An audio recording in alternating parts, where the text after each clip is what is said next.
Welcome to real history mirror, सच्चा इतिहास, सच्चा दर्पण। जय भीम दोस्तों, आप सभी श्रोतागण का रियल हिस्ट्री मिरर चैनल में हार्दिक स्वागत एवं अभिनंदन है। तो दोस्तों, आज मैं एक और वीडियो लेकर आया हूँ जिसका लेखक है, शीर्षक है शूद्र, दस्यु, दानव, पणि, पिशाच, राक्षस, असुर कौन। तो इसको भी मैं चमार जाति का गौरवशाली इतिहास लेखक सतनाम सिंह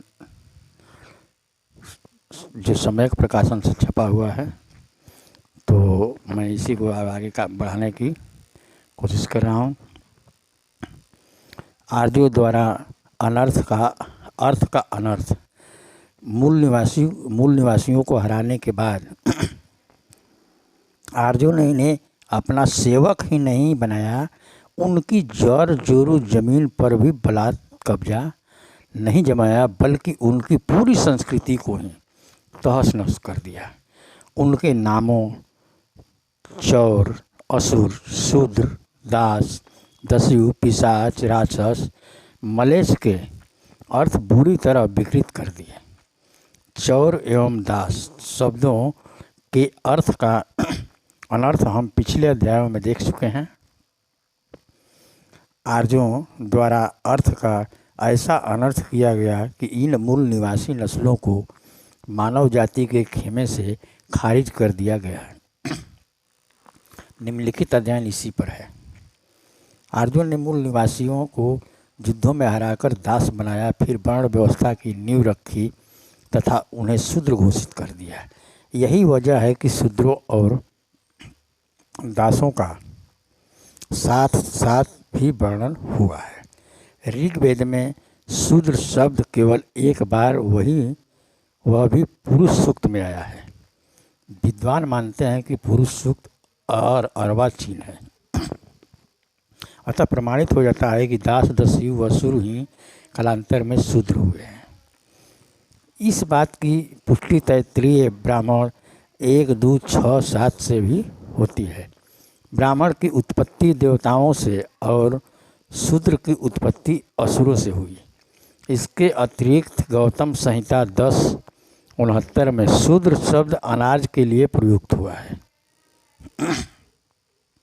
बाद के समय में शूद्रों पर कैसी कैसी अमानवीय व्यवस्थाएं थोपी गई थी, उसका वर्णन करने की आवश्यकता नहीं है। आज शूद्र शब्द दास, सेवक, नौकर, पादज, वृषल आदि अर्थ देता है। वैदिक काल में यह आर्यों से बड़ी बहादुरी से लड़ा था। आर्य और शूद्र धर्म के लिए झगड़ा करते थे। उपरोक्त उदाहरण से लगता है कि शूद्र मूल निवासी जाति रही है, जैसे चौर, दास, दस्यु, असुर आदि, वैसे ही शूद्र भी हैं। राक्षसों, असुरों की तरह शूद्र भी छापमार युद्ध करते रहे होंगे।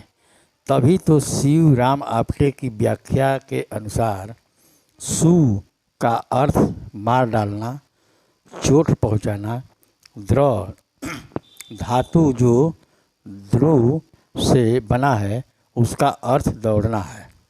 अतः छापामार युद्ध में ये मार कर दौड़ते होंगे, इसीलिए इन्हें चौथे पायदान पर रखा। उपरोक्त धारणा निर्मूल नहीं है, क्योंकि इस बात के प्रमाण है कि शूद्र नामक जनजाति का अस्तित्व था। अथर्ववेद के शुरुआती भाग में शूद्र एक जनजाति के रूप में आता है। महाभारत में अभीरों के साथ बार बार शूद्र की चर्चा एक जनजाति के रूप में ही हुई है।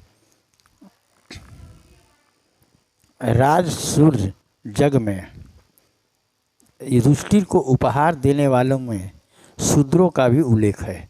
शूद्र वहाँ जनजाति की हैसियत से है न कि चौथे वर्ण की वजह से। विष्णु पुराण और ब्रह्मा पुराण में भी शूद्र नामक जनजाति का जिक्र है।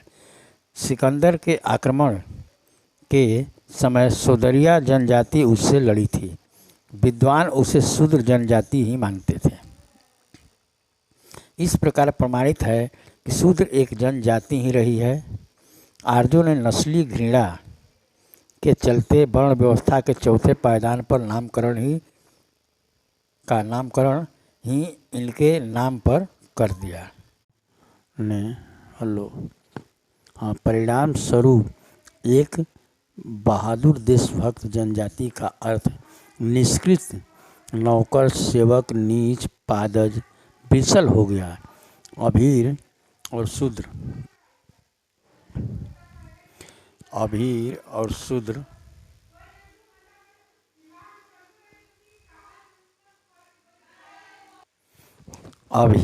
शूद्र सरस्वती नदी के निकट रहते थे। आर्यों का इन लोगों से बैर भाव होने के कारण ही सरस्वती नदी लुप्त हो गई। राम शरण शर्मा के अनुसार ये संदर्भ महत्वपूर्ण है क्योंकि दृश्यद्वती के साथ सरस्वती उस प्रदेश की एक सीमा स्थिर करती थी जो आर्य देश कहलाता था। ऐसी द्वेष भावना भाषा के स्तर पर भी आ गई और शूद्र की प्रतिष्ठा रूपी सरस्वती भी लुप्त हो गई। राम शरण शर्मा इस संदर्भ में महत्वपूर्ण टिप्पणी करते हुए लोग जानना चाहते हैं कि चतुर्थ वर्ण शूद्र क्यों कहलाने लगा। मालूम होता है कि जिस प्रकार सामान्य यूरोपीय शब्द स्लेव और संस्कृत शब्द दास विजित जनों के नाम पर बने थे, उसी प्रकार शूद्र शब्द उक्त नामधारी पराजित जनजाति के नाम पर बना था। ईसा पूर्व 4वीं शताब्दी में शूद्र नाम की जनजाति थी क्योंकि डिकोरस ने लिखा है कि सिकंदर के आधुनिक सिंध के कुछ इलाकों में रहने वाली शूद्रई नामक जनजाति पर चढ़ाई की थी। ग्रीक लेखकों ने जिन जनजातियों का उल्लेख किया है उनका अस्तित्व अति प्राचीन काल में भी देखा जा सकता है। उदाहरणार्थ एलियन महोदय द्वारा चर्चित अब्बस्त नोई, जिसे लियोडोरस ने सबस्तई का कहा है, को एत्रेय ब्राह्मण के अम्बस्टों का समरूप माना गया है। इस ब्राह्मण में एक अम्बस्ट राजा की चर्चा है। यह बात शूद्र जाति पर भी लागू होती है और इस तरह लगभग ईसा पूर्व 10वीं शताब्दी की शूद्र जाति और 4वीं शताब्दी की शूद्र जनजाति में साम्य देखा जा सकता है। इनमें से उत्तरवर्ती कल्पना युक्त लगती है। पहले आर्य और दास या दस्युओं के बीच जो विरोध रहता था वह अब बदलकर आर्य और शूद्र के बीच हो गया। सायण आर्य को प्रथम 3 वर्णों का और दास को शूद्र वर्ण का मानते हैं। अथर्ववेद में ही शूद्र महिला को कुलटा कहा गया है। इससे यह पता चलता है कि आर्यों का बैर भाव उन लोगों से था जो उनसे मातृभूमि की रक्षा के लिए लड़े थे। दस्यु सिंधु घाटी सभ्यता के दस्यु मूल निवासी संपन्न एवं सभ्य थे। सभी इतिहासकारों ने दस्यु जाति को भारत की मूल निवासी जाति माना है। यह वैदिक आर्यों के आगमन के समय सुखपूर्वक सिंधु उपत्यका में रह रही थी। आज के शब्दकोशों में दस्यु का अर्थ है चोर, लुटेरा, डकैत आदि। प्रश्न उठता है कि एक सभ्य एवं संपन्न जाति का इतना घिनौना नाम क्यों दिया गया है। वेदों में दस्युओं का अयजमान, यज्ञ न करने वाला, अदेव वयुम, देवताओं को न मानने वाला, अनव्रतयम, भिन्न मत को मानने वाला आदि कहा है। दस्यु नाग थे। वे शिव एवं प्रकृति में विश्वास करते थे। आर्यों और अनार्यों में भीषण युद्ध होते थे। जो अनार्य पहाड़ों में छिपकर आर्यों पर छापामार हमला बोलते थे, वही आर्यों की भाषा में दस्यु कहलाए। ब्राह्मण विदों से पूछा जाना चाहिए कि अपनी प्रजा की रक्षा हेतु, अपनी मातृभूमि की रक्षा हेतु हथियार उठाना बहादुरों का काम है या लुटेरा डाकुओं का। जिस दस्यु शब्द का अर्थ देशभक्त बहादुर होना चाहिए था, वह अर्थावंती का शिकार होकर तस्कर, चोर, लुटेरा, डाकू बन गया। पारसी धर्म में जरथुस्त्र एक महान आचार्य है। उनके धर्म ग्रंथों में जरथुस्त्र को दुख्युमा दस्यु और दख्यु नाम सुरो दस्युओं में विद्वान कहा है। पारसियों की भाषा में दस्यु शब्द का अर्थ है आदरणीय। अब प्रश्न उठता है कि वही शब्द भारत में आकर डकैत, लुटेरा कैसे हो जाता है। इस बात से सहज ही अनुमान हो जाता है कि ब्राह्मण की खोपड़ी पर लगा एंटीना हमेशा गलत तिरंगे ही पकड़ता है। अमरकोश में तो दस्यु को चोर तथा तस्कर भी कहा गया है।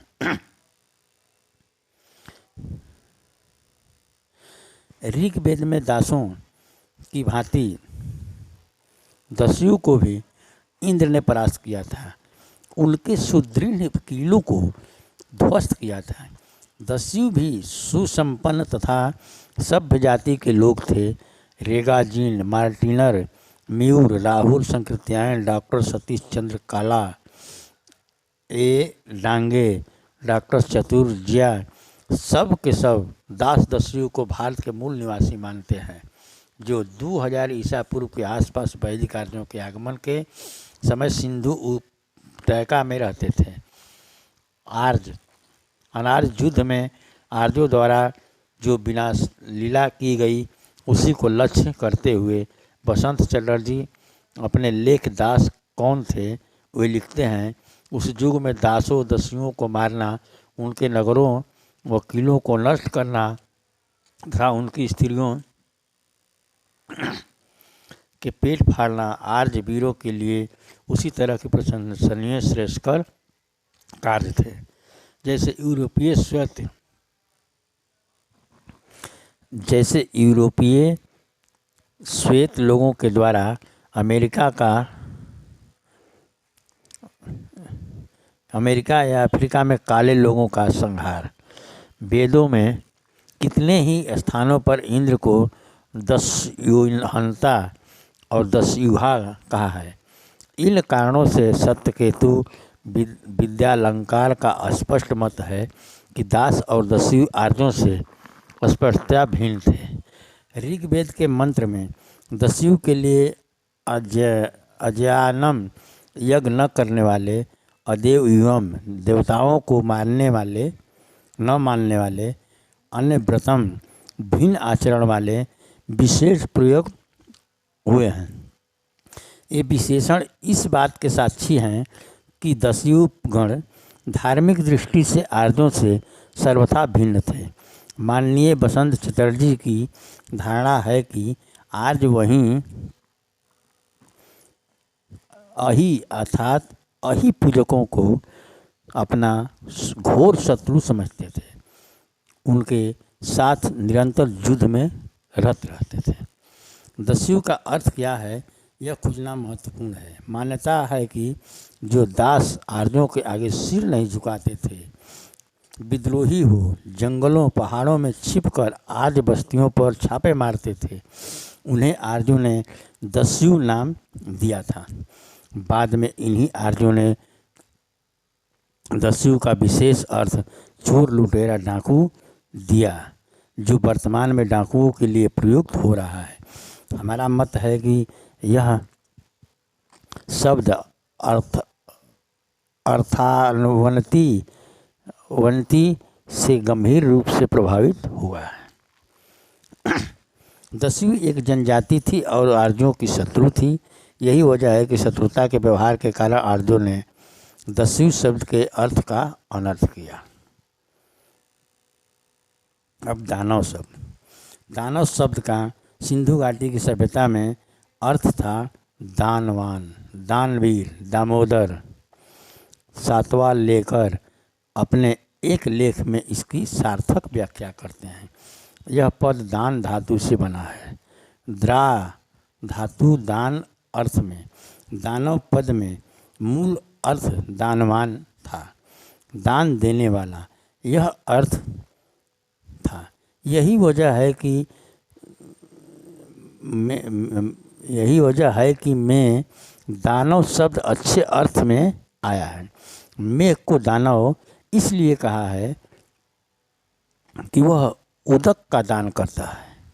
मानव रूप में दानव का अर्थ अपने प्राणों का दान करके जनता का संरक्षण करने वालों में से है। बाद में उत्तर संस्कृति में दानव का अर्थ सर्वस्वरूप से क्रूर असुर में परिवर्तित हुआ। ऐसा डॉक्टर मरकट जी ने सातों लेकर के लेख राक्षसों के राक्षस के हवाले से दर्शाया है। लेकिन यहाँ मेरी उनसे थोड़ी सी मत भिन्नता है। पहली बात तो यह कि सभी जगह दानव अच्छे अर्थों में नहीं है, इसका अपवाद है और उसकी उपस्थिति मुझे लगता है व्याख्या के जोर से अच्छाई के लिए हुए हमेशा उदक का दान ही नहीं करता, वह भयंकर रूप से गरजता भी है। दानव जैसा सभ्य सौम्य एवं करुणा से युक्त शब्द ऋग्वेद में ही अपने मूल अर्थ से काट दिया जाने लगा था। उत्तर संस्कृत में तो ब्राह्मणों ने उसका समूल अर्थ नाश ही कर दिया। तो अब देखिए, पढ़िए। वेदों में पणियों और दासों का उल्लेख एक साथ हुआ है। यह दोनों उपजातियां रही होगी। सत्यकेतु विद्यालंकार जी ने पणियों के असुर होने का संकेत भी दिया है। ऋग्वेद में ही वर्णन है कि इनके पास प्रचुर मात्रा में धन था। वैदिक काल में यह मेहनती, बहादुर व बुद्धिमान जाति के रूप में दर्ज है। इसी में पणि, दानदाता बुबू का जिक्र है। उसने भारद्वाज ऋषि को बहुत सा धन व गोधन दान में दिया था। बुबू की स्तुति तथा उनके द्वारा दिए गए दान की प्रशंसा की गई। लेकिन उसी पणि बनिए का आज अर्थ है कंजूस, कृपण, लोभी। समझ नहीं आता कि किन अर्थों में पणि बड़ी का उपरोक्त शब्दार्थ हुआ। शायद इसलिए कि ये असुर थे, यज्ञों में विश्वास नहीं करते थे। इंद्र, सोम, अग्नि, बृहस्पति तथा अंगिरस के पुत्र शत्रु थे। आज के ब्राह्मणी शब्दकोश लोक व्यवहार में भी बनिया, कंजूस ही दिखाया जाता है। लेकिन ब्राह्मणों के सभी संगठन, ब्राह्मणवादी राजनीतिक पार्टियां, मनवादी मीडिया, निठल्ले साधुओं से पटे पड़े मठ, आश्रम, पूरियां, सभी कुछ बनिए के पैसों से संचालित हो रहे हैं। बावजूद इसके भी वह ब्राह्मणों की भाषा में कृपण और कंजूस, लोभी है। पिशाच एक मूल निवासी प्रतिष्ठित जाति रही है। मूल निवासियों के लिए ऋग्वेद में एक बार पिशाच का जिक्र आया है, लेकिन सामान्य अर्थ में अथर्ववेद तक आते आते यह पिशाच प्रेत तथा मनुष्य का शत्रु के अर्थ देने लगता है। वामन शिवराम आपटे तक आते आते यह पिशाच शब्द भूत, बेताल, प्रेत, दुष्ट प्राणी, शैतान का रूप धारण कर चुका था। इस प्रकार एक भले चंगे अर्थ का अनर्थ कर दिया जाता है। मैकडोनेल और किथ महोदय ब्राह्मणों के इस षड्यंत्र को भली प्रकार समझते हुए लिखते हैं कि कालांतर में पिशाच शब्द विरोधी जाति के लिए प्रयुक्त किया जाने लगा। पिशाच एक अति प्राचीन मूल निवासी जाति रही है जो सीधे तौर पर नाग वंश से संबंधित है। महाभारत में पिशाचों को हिमालय पर रहने वाला कहा गया है। मिलिंद पन्नों में उन्हें गंधार, कश्मीर, उत्तर पश्चिमी भारत का निवासी बताया गया है। नीलमत पुराण में उन्हें कश्मीर का निवासी बताता है और मत्स्य पुराण में उन्हें हिमालय में रहने वाला बताता है। इन्हीं ग्रंथों में इनके द्वारा व्यवहार में लाई जाने वाली भाषा को पिशाची कहा गया। भारत की प्राचीन भाषाओं में कभी पिशाची भाषा का अति महत्वपूर्ण स्थान था। भारत के एक बड़े भूभाग पर पिशाचों की भाषा का अस्तित्व रहा है। इसकी 11 सहायक बोली मार्कंड पुराण में जिक्र है। 11 भाषाओं की मूल पैशाची भाषा में बृहत कथा ग्रंथ की रचना की थी। पंडित द्वारिका प्रसाद मिश्र के अनुसार कभी भारत की साहित्यिक प्राकृत भाषाओं में से इसे स्थान दिया जाता था। बाद के व्याकरणों में इसे भूत भाषा, शूद्र भाषा, पदोत्पन्न भाषा कहा। यह सब नस्ली घृणा के कारण हुआ। पिशाच कैसे यशस्वी थे इसका वर्णन उनके विरोधी और आर्यों के ग्रंथों में भी है। राजतरंगिणी में पिशाचपुर स्थान का जिक्र है। पुराणों में पिशाचिका नामक नदी का भी जिक्र है। पिशाचों को भूत प्रेत कहा है। साथ ही पिशाचों के स्वामी शिव भी कहे गए हैं। शिव की बारात में जिन बारातियों का जिक्र ब्राह्मणों ने अपने ग्रंथों में किया वह पिशाच ही थे।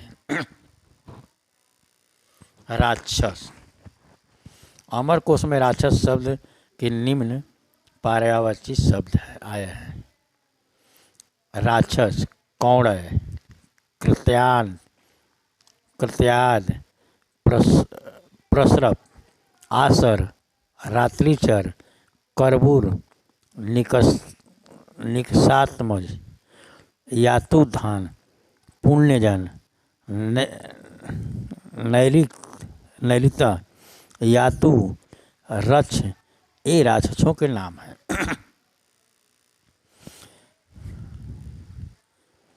राक्षसों के संदर्भ में एक पर्याय पुण्यजन भी है।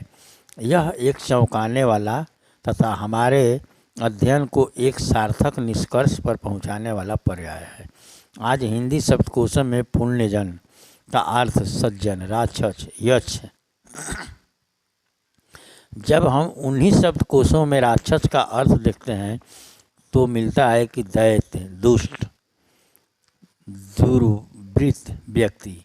एक ही भाषा के कोशों में एक ही शब्द के दोहरे अर्थ क्यों? क्या इसके पीछे किसी नस्ली द्वेष के षड्यंत्र की बू नहीं आती जो काम क्रूर हमलावरों ने तलवारों से किया, वही काम ब्राह्मण विद्वानों ने कलम से किया? क्या दुनिया में किसी भी नस्ल के विद्वान इस हद तक गिरे होंगे? अर्थ के इस अनर्थ के पीछे सचमुच नस्लवादी कारण ही रहे हैं। इसकी पुष्टि डॉक्टर अवंतिका प्रसाद मरकट जी ने अपनी पुस्तक में पंडित दामोदर सातवलेकर ने के चर्चित लेख रक्षकों के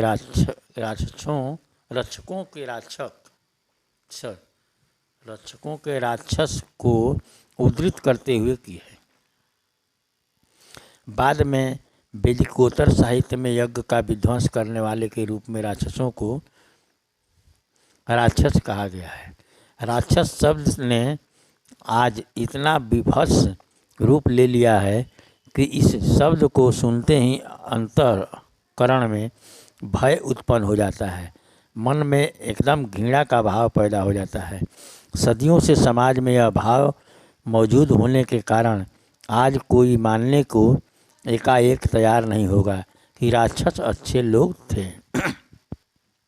अति प्राचीन में इनका आदर होता था, सत्कार होता था। वेदों के प्रकांड विद्वान श्रीपाद दामोदर सातवलेकर ने वैदिक व्याख्या माला में के अंतर्गत छपे अपने लेख में अति सुंदर तर्कपूर्ण एवं रूढ़िवादी प्रवृत्ति से हटकर स्वतंत्र विचार व्यक्त किए हैं। यही नहीं, उन्होंने भावी खोजकर्ताओं के लिए मार्ग भी प्रशस्त किया है। राक्षसों के कार्यों के संबंध में वाल्मीकि रामायण के उत्तरकांड सर्ग 4 का अनुवाद उल्लेखनीय है। देखिए,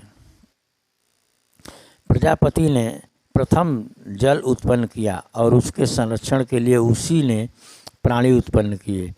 वे प्राणी शुद्धा और तृष्णा से व्याकुल होकर प्रजापति के पास नम्रता के साथ पहुंचकर बोले, अब हम क्या करें। प्रजापति ने किंचित हंसकर उनसे कहा कि हे मानवा रक्षध्य, हे मनुष्यों, तुम संरक्षण का कार्य करो। तब उनमें से कईयों ने कहा कि रक्षाम, हम रक्षण का कार्य करेंगे, हमारे खान पान का प्रबंध कीजिए।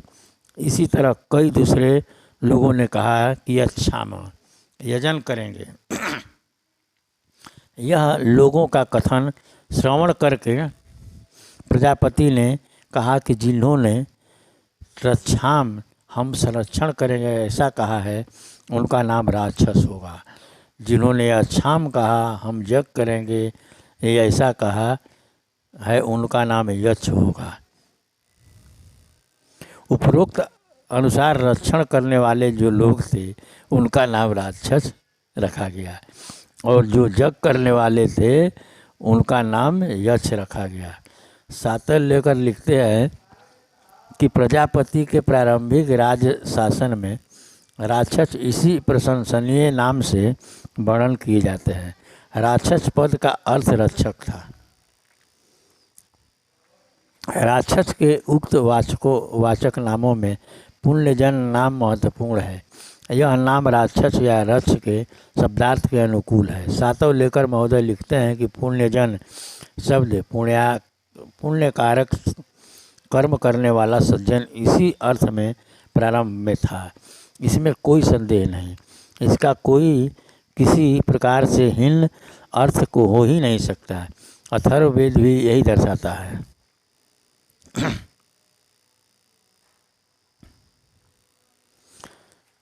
इस समय पुण्यजन का अर्थ उल्टा हो गया। पुण्यजन को पापी कौन कहेगा, परंतु आज संस्कृति में ऐसा ही अर्थ किया है। आज संस्कृति ने तो ऐसा ही अर्थ किया है। असुरों के संदर्भ में ही जैसे पूर्व देवा पद का जो पतन हुआ, उसी प्रकार पुण्यजन का राक्षसों के संदर्भ में पतन हुआ जान पड़ता है। शब्दार्थ की गिरावट के पीछे सातवलेकर महाशय इतिहास की गंभीर घटनाएं मानते हैं जो उचित ही हैं। प्रारंभ में राक्षस देवों जैसे पूजनीय थे, बाद में राक्षस का अर्थ बदला। अच्छा अर्थ बुरे तथा घृणित अर्थ में बदल गया। कटु सत्य है, एक राजकीय पक्ष की गिरावट तथा दूसरे के स्थान के कारण शब्दों के अर्थ में भारी गिरावट आती रहती है। विजित पक्ष की संस्कृति एवं शब्दों में गिरावट आती है, उसका अवमूल्यन है। भारतीय संस्कृति में सर्वथा ऐसा देखने को मिलता है। क्या असुर, क्या दास, क्या दस्यु, क्या शूद्र, सभी पदों के अर्थों में भारी गिरावट हुई है, उनका अवमूल्यन हुआ है। राक्षस का राक्षस के रूप में आ जाना शब्दों की गिरावट का ठोस प्रमाण हमारे समक्ष उदाहरण स्वरूप मौजूद है। प्रश्न है कि शब्दों के अर्थों का इस प्रकार अवमूल्यन क्यों हुआ है। सातवलेकर महाशय इसका कारण बताते हुए लिखते हैं कि प्रारंभ में राक्षस, असुर, रात्रिचर, दानव आदि नाम अच्छे अर्थ बताने वाले थे, परंतु पीछे बहुत समय हो जाने की पश्चात वे ही दुष्ट कर्म करने लगे, इसलिए इन पदों का अर्थ बिगड़ गया। वस्तुतः कारण कुछ और ही है, क्योंकि समस्त असुर, राक्षस, दानव, दास, दस्यु दुष्ट कर्म करने वाले नहीं हो सकते। कुछ थोड़े से दुष्ट लोगों का दोष पूरी जमात का दोष नहीं माना जा सकता। हमारे मत में उक्त पदों की अर्थावनति का कारण राजनीतिक है। अनार्यों की पराजय ही उनकी संस्कृति एवं सभ्यता की पराजय है। आर्यों से यह आशा नहीं की जा सकती कि वे अपने शत्रु या विरोधी को उसी रूप में देखें जिस रूप में वे थे। इसलिए आज सत्य साहित्य को प्रथम दृष्टि में कम से कम उनके विरोधियों के संदर्भ में ही सत्य नहीं माना जाना चाहिए, क्योंकि इन साहित्यों में भ्रमित करने वाले एवं सत्य को छिपाने की प्रवृत्ति आमतौर पर पाई जाती थी। राक्षस शब्द के पर्यायवाची अमरकोश में उल्लिखित उनमें अधिकांश सूक्ष्म रूपी जंतुओं के नाम है। राक्षस शब्द ऋग्वेद में 55 बार आया है। अग्नि को इसमें राक्षसों का विनाश करने वाली एवं रक्षोहन राक्षसों का वध करने वाला कहा है। ऋग्वेद में ध्यान रहे, ऋग्वेद में वाजन सेई का कान्य, अजुर्वेद, सामवेद, अथर्ववेद में भी राक्षस शब्द नहीं है बल्कि रक्षस है, जिसका किसी भी कोण से रक्षा करना, रखवाला, अभिभावक, पहरेदार आदि ही अर्थ है। लेकिन और तो और वामन शिवराम आपटे जैसे विद्वान भी इसे उसी चश्मे से देखते हैं। अपने संस्कृत के शब्दकोश में वे इसका अर्थ देते हैं भूत, प्रेत, पिशाच, बेताल। वाह! राक्षस जाति धन धान्य से संपन्न थी, आर्यों से उन्नत थी, जड़ जोरू जमीन के लिए वर्षों तक आर्यों की अनार्यों से ठनी रही। आर्यों ने अनार्यों का विजय पाई और उनके जड़ जोरू जमीन पर कब्जा लिया। बचे खुचे अनार्य अपना खोया हुआ सब कुछ पुनः प्राप्त करने के लिए छापा मार युद्ध करते होंगे, रात को हमले करते होंगे। इसलिए राक्षस के वर्तमान अर्थ क्रूर, निशाचर आदि। द्रविड़ों राक्षसों नागों का तमिल भाषा को लें, तमी का अर्थ रात, जबकि तमीचर का अर्थ राक्षस, निशाचर। इस प्रकार देखने पर राक्षस का अर्थ रक्षण करने वाला, पुण्यजन, बहादुर, संपन्न, दयावान जाति होना चाहिए, क्रूर, दुष्ट आदि नहीं। आर्यों ने राक्षसों के साथ जो क्रूरता बरती है वह ऋग्वेद में दर्ज है। मासूम बच्चों, गर्भवती औरतों को बेरहमी से मारा है। यदि ऐसे कृत्यों को अंजाम देने वाले दुष्ट नहीं, क्रूर नहीं, बल्कि असभ्य, अहिंसक हैं, तो फिर राक्षसों को ऐसा चित्रित क्यों किया गया है? राक्षसों को भयानक, मानवभक्षी आदि कहना सरासर गलत है। इसके पीछे ब्राह्मणों की नस्ली घृणा है। रावण को राक्षस राज कहा जाता है। रावण और उनके राक्षस समुदाय को भले ही हिंदू धर्म में अपमानित किया गया हो, लेकिन बस्तर के गुंडों की एक बड़ी आबादी आज भी रावण की पूजा करती है। वह उसे अपना पूर्वज मानती है।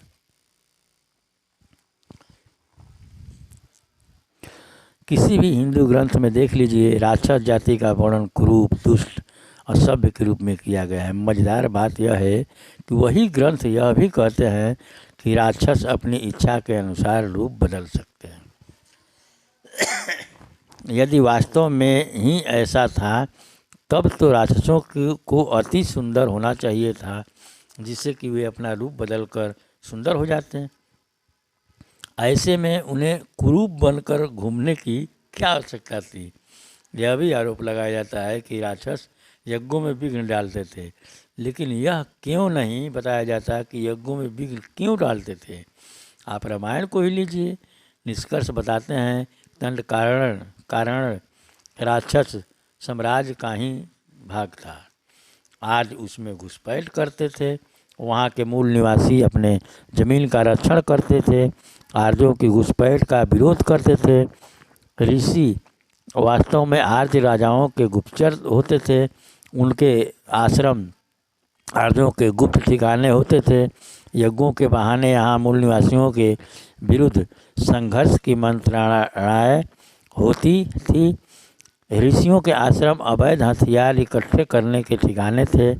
इस बात के प्रमाण भी है, वाल्मीकि रामायण में जिक्र है कि राम जब अगस्त के आश्रम में आया तब उसने उसे दिव्य अस्त्र शस्त्र दिए थे।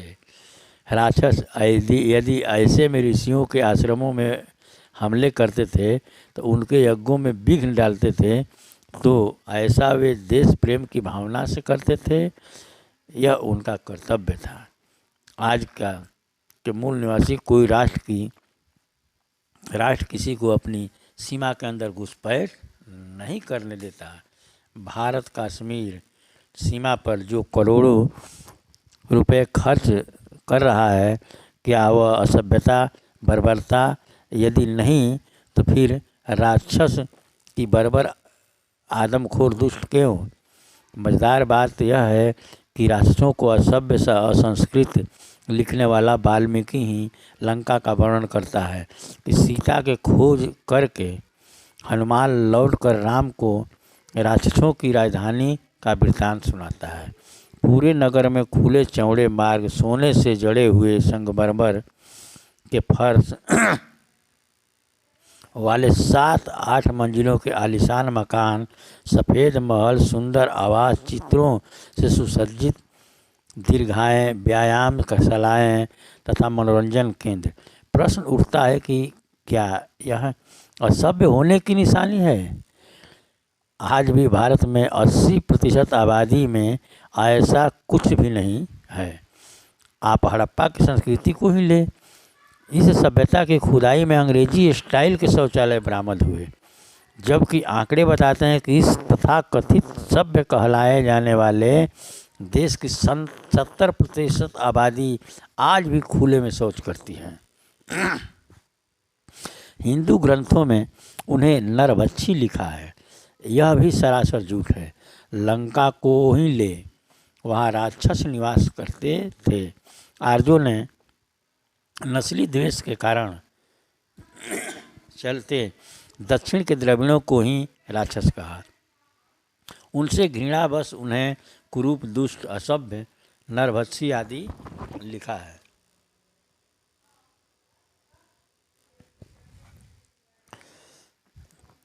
दुष्ट, असभ्य, कुरूप किसी एक ही जाति में नहीं होते और नहीं सुंदर, सुशील, सुसंस्कृत ही किसी एक ही जाति में होते हैं। आर्यों की असभ्यता, दुष्टता यदि देखनी है तो ऋग्वेद पढ़िए और मौजूदा क्रूरता देखनी है तो प्रति वर्ष दलितों तथा अल्पसंख्यकों पर होने वाले अत्याचारों के आंकड़े देख लीजिए। राक्षस ऐसे नहीं थे जैसे दिखाए जाते हैं। कश्मीर का प्राचीनतम राजवंश गोनंदा था। यह कारकोटा वंश के पूर्व राज्यकर्ता था। इसकी वंशावली जो महाभारत कालीन कही गई उसकी सूची देखें। उसमें विभीषण 1, विभीषण 2, इंद्रजीत, रावण नामों से राजाओं के नाम है। यदि राक्षस बुरे थे तो राज परिवार और अपने कुमारों के नाम उन पर क्यों रखता? रावण यदि इतना ही बुरा था, शासक था, तो फिर राजस्थान में राजपूतों में रावणा राजपूत क्यों कहते? मेवाड़ में सबसे अधिक प्रतापी शासक का नाम महाराणा कुंभकर्ण क्यों था? उसके एक पुत्र का नाम महारावण क्यों था?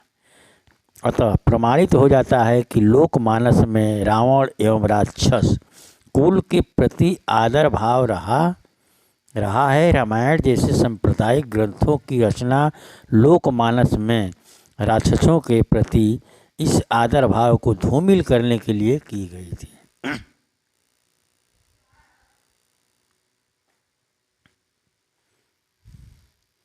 अब चलते हैं असुर पर। सिर्फ इतना धर्म ग्रंथों का नाम लिखा हुआ है। आदि में असुर बुरे अर्थों में प्रयुक्त हुआ है। अब प्रश्न उठता है, सभी धर्म ग्रंथ का बात है, सभी ग्रंथ का तो दिया गया है। अब प्रश्न उठता है कि एक ही ग्रंथ में यह दोगलापन क्यों? एक ही शब्द पर अच्छा भी और बुरा भी दोनों एक साथ कैसे हो सकता है? इस विरोधाभास को डॉक्टर मरकट जी ने गंभीर एवं चिंतनीय कहा है। दामोदर सातवलेकर जी ने असुर शब्द की व्याख्या यूँ की है। असु माने प्राणों का, रा माने अर्पण करने वाला। जो प्राण देकर जनता का संरक्षण करते हैं वे असुर हैं। बाद में असुर पद असुर हो गया।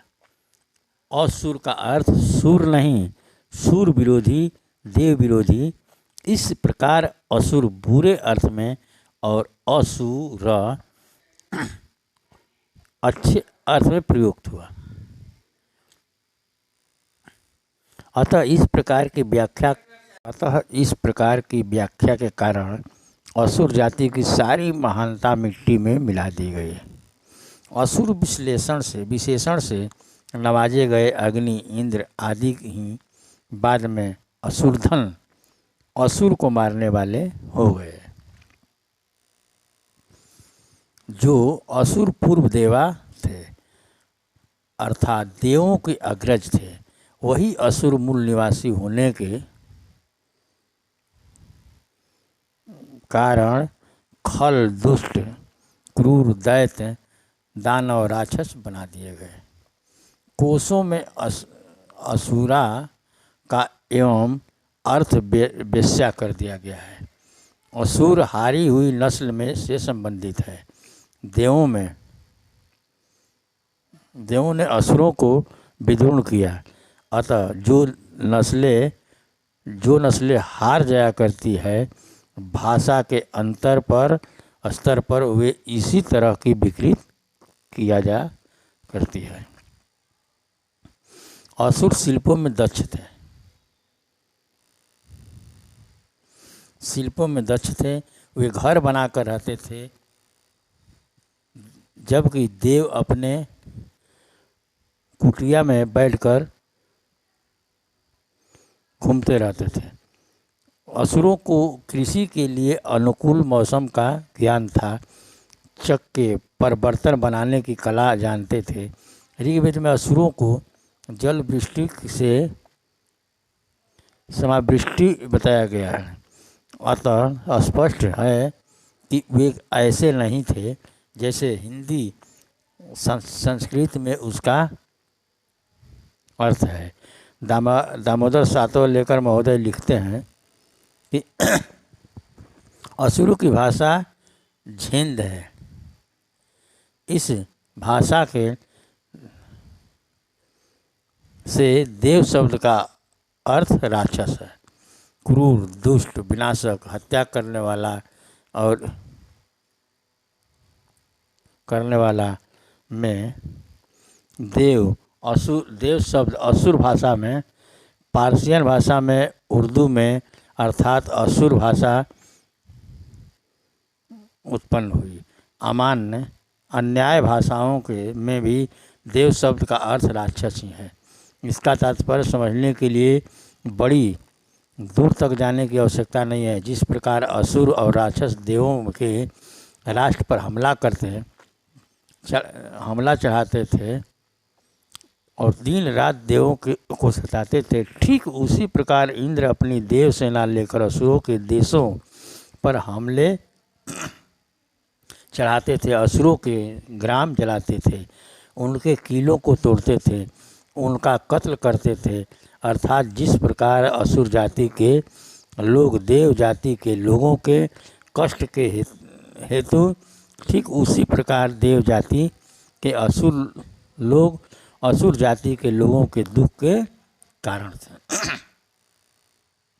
इसीलिए असुर शब्द देव भाषा संस्कृत में भयानक अर्थ में प्रयुक्त होने लगा और देव शब्द असुर भाषाओं में क्रूर अर्थ के में प्रयुक्त होने लगा और असुरों के विषय में जैसा कटु अनुभव देवों के लिए आता है, उससे भी अधिक कड़वा अनुभव देवों के विषय में, अर्थात असुर देव, दैत्य, धनुज, इंद्र के शत्रु, दानव, शुक्र, शिष्य, दितिसुत आदि देवताओं के पूर्ववर्ती तथा सूरों के द्वेषी थे।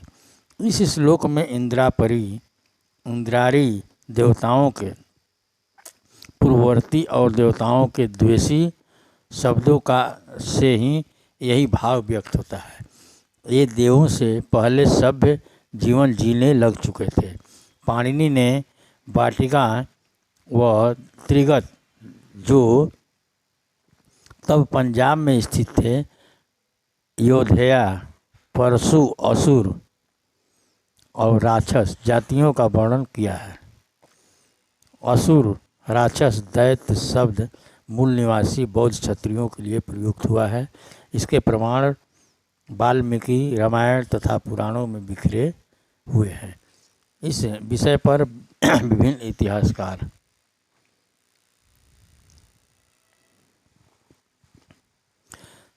चोर, असुर, दैत्य, राक्षस कौन? के.पी. शंखवार लिखते हैं, पृथ्वी राजसों में लिखा है कि राजपूतों के 4 वंश प्रतिहार, परमार, चालुक्य, चौहान, वशिष्ठ के अग्निकुंड से राक्षसों के संहार के लिए उत्पन्न किए गए। ऐसा करना इसलिए आवश्यक हो गया था क्योंकि वे साक्षात ऋषियों के जग को हाड़, मांस, विष्ठा, मूत्र आदि से अपवित्र करते थे। यह राक्षस कौन थे, यह जान लेना बहुत आवश्यक है। दैत्य, दानव, राक्षस और निशाचर यह एक दूसरे के पर्यायवाची है। ब्राह्मणी धर्म शास्त्रों में यह शब्द शूद्रों के लिए प्रयोग किए गए हैं और क्योंकि यही पहले के बौद्ध क्षत्रिय हैं। भारत व लंका में न कभी राक्षस थे और न अब। अग्नि पुराण में लिखा है, शुद्धोदन के पुत्र बुद्ध महामोह स्वरूप था। उसने दैत्यों को मोह में डाल दिया और उसने उनसे वैदिक धर्म छुड़वा दिया। अग्नि पुराण की बात को श्रीमद् भागवत में भविष्य में होना लिखा गया है, जिससे क्षत्रियों को शूद्र घोषित कर पद दलित बनाने के ब्राह्मणी विधान है। भागवत पुराण बुद्ध से पहले लिखा गया जान पड़े, इस पर ध्यान दीजिए। तब तक कलयुग के प्रारंभ हो जाने पर असुरों को मोहमग्न करने के लिए जिन का बेटा बुद्ध कीटक मगध देश में पैदा होगा। यह सर्वविदित है कि बौद्ध पंचशील का पालन करते हैं और शराब नहीं पीते। यजुर्वेद संहिता के अनुसार पानी तो पशुओं के पीने के लिए बना है, मनुष्यों का पेय तो केवल सूरा है। जो शराब पीते हैं वह असुर हैं, जो नहीं पीते वो असुर हैं। स्पष्ट है, ब्राह्मण ग्रंथों में दैत्य, राक्षस, असुर, जिन, कीटक बौद्ध ग्रंथों को ही लिखा गया है तथा असुरों और दैत्यों संबंधित सारी पौराणिक कथाएं व देवासुर संग्राम आदि केवल कपोल कल्पित झूठे उपन्यास मात्र हैं। वाल्मीकि रामायण में लिखा है कि वे लोग असुर हैं जो सूरा पान नहीं करते। देवगण वारुणी सूरा का पान करके हर्षित, प्रमुदित और हष्टपुष्ट होते हैं। स्पष्ट है कि यह पंचशील के 5वें शील सूरा पीने से विरत रहने की प्रतिज्ञा का ही मखौल है और यहाँ सूरा शराब न पीने वालों को ही असुर कहा गया। भविष्य पुराण में लिखा गया है कि बलि ने पृथ्वी पर एक बहुत बड़ा माया प्रवर्तक महान असुर को भेजा। प्रकृति के नाम से विख्यात हुआ, शाक्य सिंह के नाम से विख्यात हुआ। उसे गौतम आचार्य भी कहते हैं। वह दैत्यों को आगे बढ़ाने वाला था। उसने सभी तीर्थों में अपनी संस्था स्थापित की। जो लोग उसके वर्ण मतानुयायी बौद्ध बने, वे चोटी जनेऊ से हीन और नीच जाति को प्राप्त होकर वर्ण संकर हो गए। 10 करोड़ आर्य बौद्ध मार्ग के अनुयायी हो गए। इसी प्रकार पद्म पुराण आदि अन्य कई पुराणों में भी ऐसे ही वर्णन आते हैं।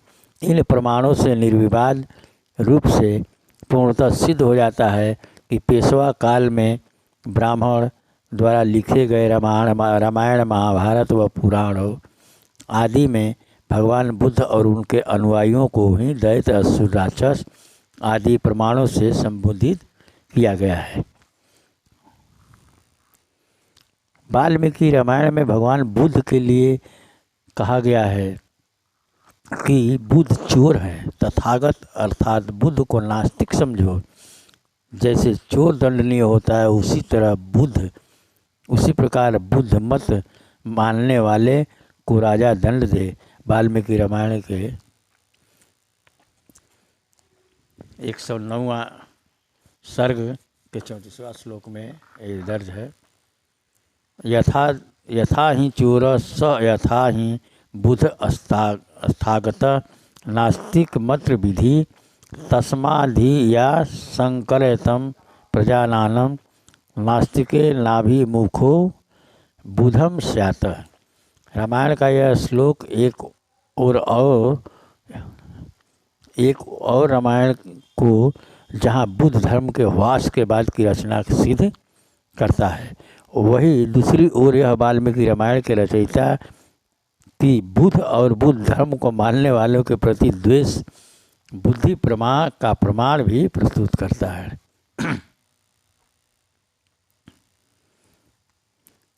भारत में असुर नामक आदिवासी जाति विद्यमान है जो बिहार पश्चिमी बंगाल राज्य में निवास करती है।